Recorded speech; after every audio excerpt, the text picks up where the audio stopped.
Hello, today I'm going to be talking to you about using your incentive spirometer. Your incentive spirometer is given to you to help maintain or improve your lung function, help to improve deep breaths, and also help to prevent any possible respiratory complications. So before we get started on that, I'm going to show you the different parts of your spirometer. So on the right, or this is going to be your flow indicator. So as you take your deep breath in, you want to make sure that this yellow cup is staying within the best category. In the center, you have your white disc, your white piston, and that is going to rise as you take your deep breaths. And this little guy on this side is your goal indicator, which is typically set by your doctor.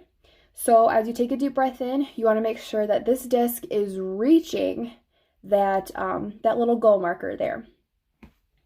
So before we get started, your first step is to sit at the edge of the bed or the edge of the chair, nice and straight, shoulders back, feet flat on the floor.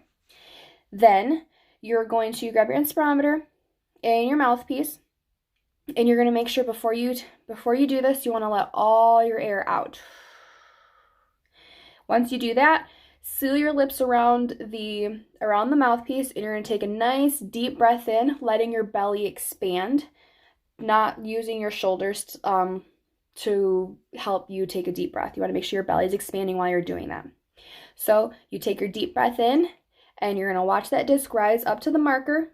Then once you reach that point, you're going to hold that breath for 5 seconds. 1, 2, 3, 4, 5, and that once you hit 5, then you go to slow exhale out, about at least 2 to 3 seconds. Once you do that, it's important and encouraged to cough up any type of mucus secretion that you might have. So it's important to have a tissue or a garbage can right next to you when you do that.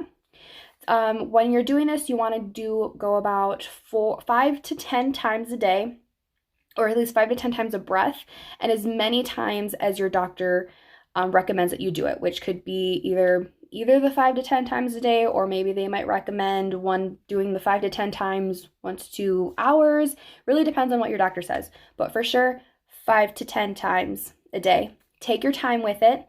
If you start to get lightheaded or very dizzy after a couple breaths, take your time. Stop, slow down, give yourself a few minutes, and once you start feeling better, then continue on with your sets.